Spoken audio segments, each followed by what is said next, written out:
Don't fall asleep. On this day in 1984, A Nightmare on Elm Street was released. This classic horror film revolutionized the genre with its inventive premise and memorable villain Freddy Krueger. Wes Craven's direction creates an unsettling atmosphere, complemented by imaginative dream sequences that blur the line between reality and nightmare. Spawning numerous sequels and crossovers, Krueger has haunted the dreams of teens for generations. Which installment is your favorite? Let us know in the comments.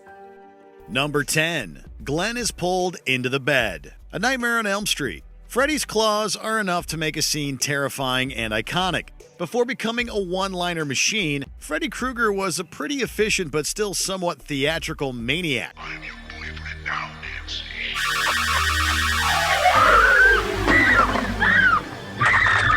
He demonstrates his style expertly with Glenn. After the teenager falls asleep, Glenn is dragged down, kicking and screaming into the abyss by Freddy's hand.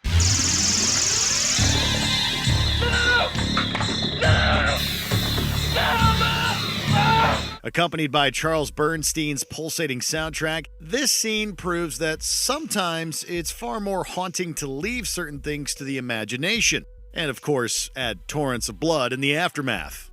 Number 9. Tracy returns home. Freddy's dead, the final nightmare. The Nightmare on Elm Street franchise touches on quite a few mature and sensitive topics throughout its run. This is even true in later films that seem more concerned with being funny than scary. While Freddy's Dead is very much a mixed bag overall, Tracy's return to her childhood home is a horror highlight. Tracy girl, Daddy's home. Daddy, you're dead. Along with staging some pretty creative demises, Freddy also loves to indulge in psychological warfare. Tracy ends up in the presence of her horrible father and relives an awful moment from her childhood that presumably really happened. You're not my daddy! You're not my daddy! Come on, Tracy.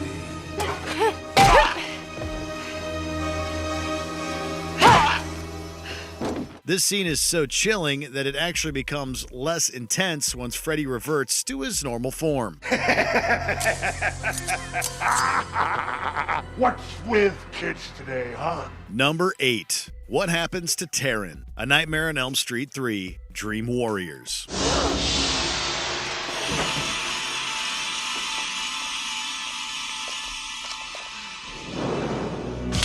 Dream Warriors sees Freddy seeking revenge against the children of parents responsible for setting him on fire. When the Dream Warriors decide to take on Freddy, they end up separated. A recovering addict named Taran finds herself in a familiar alley that holds nothing but bad memories. Welcome home, Taran. Look familiar. Okay, asshole.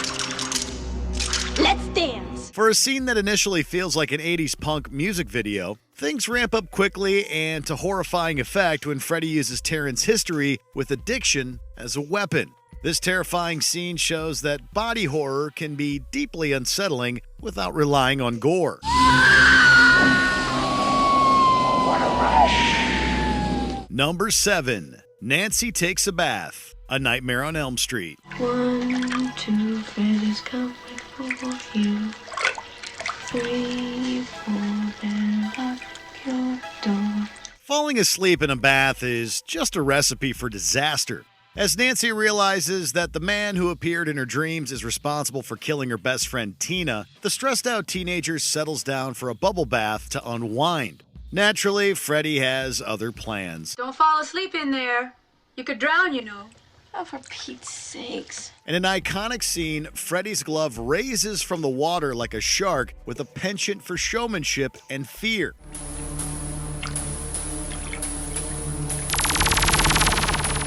Nancy? Despite Freddy mostly remaining unseen, the sequence does a superb job of demonstrating the villain's brand of horror. Regardless of where someone falls asleep, Freddy can always get to them.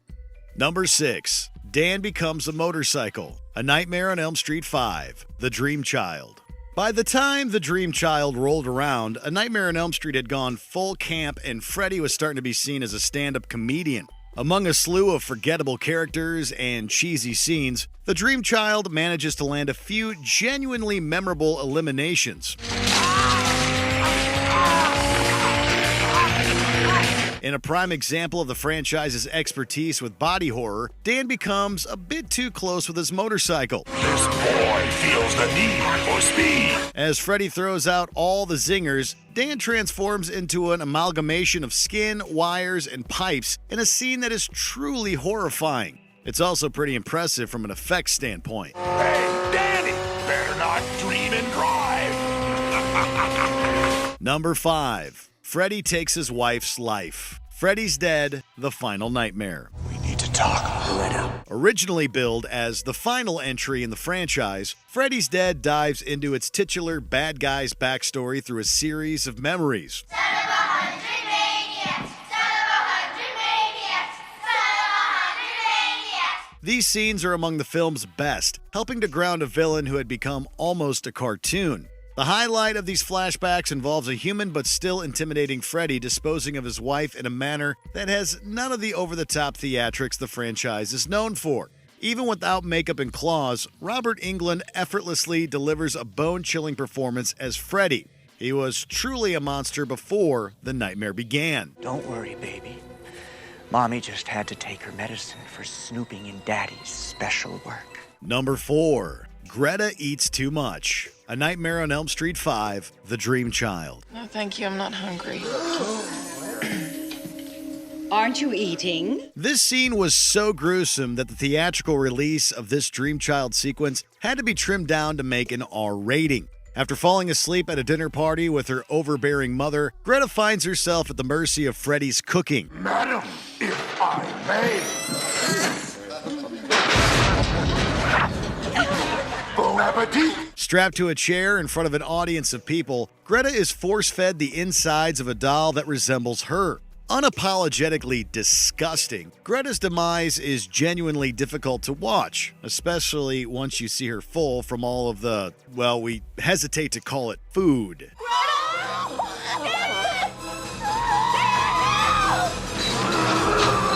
Number 3. Freddy communicates through Jesse. A Nightmare on Elm Street 2, Freddy's Revenge. Although Freddy's Revenge might be seen as a strange follow-up to the original Nightmare on Elm Street, the sequel features plenty of memorable scenes. The film relies on the unique dynamic between Krueger and Jesse, a teen the villain is trying to possess.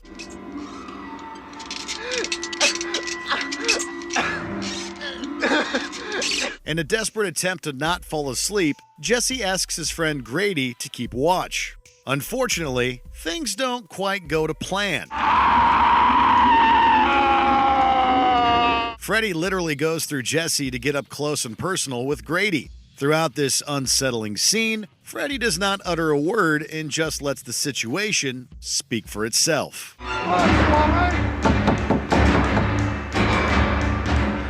Number 2. Nancy's Dream, A Nightmare on Elm Street. You had one job, Glenn.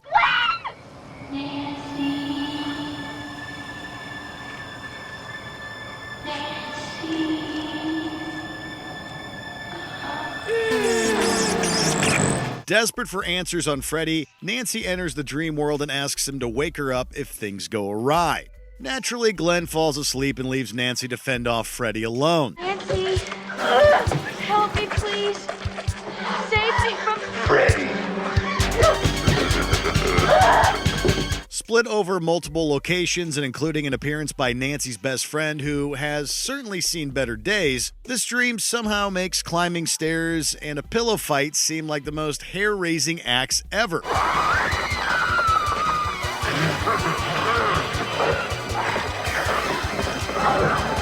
Freddy comes across as a formidable and completely demented force who delights in terrorizing his victims. Glenn, you bastard. Number 1.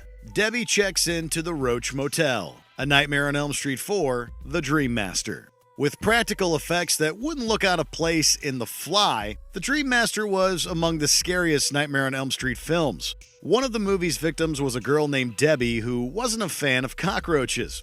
When she becomes Freddy's target, Alice attempts to protect her. But while Debbie's working out, she ends up saddled with an unwanted training partner. I don't believe in you. I believe in you. Although Krueger says all the right things, he proves to be a terrible trainer and pushes Debbie a touch too hard. Then, she begins transforming into a cockroach.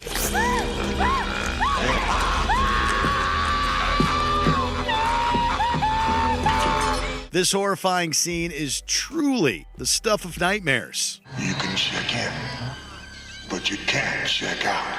Did you enjoy this video? Check out these other clips from WatchMojo, and be sure to subscribe and ring the bell to be notified about our latest videos.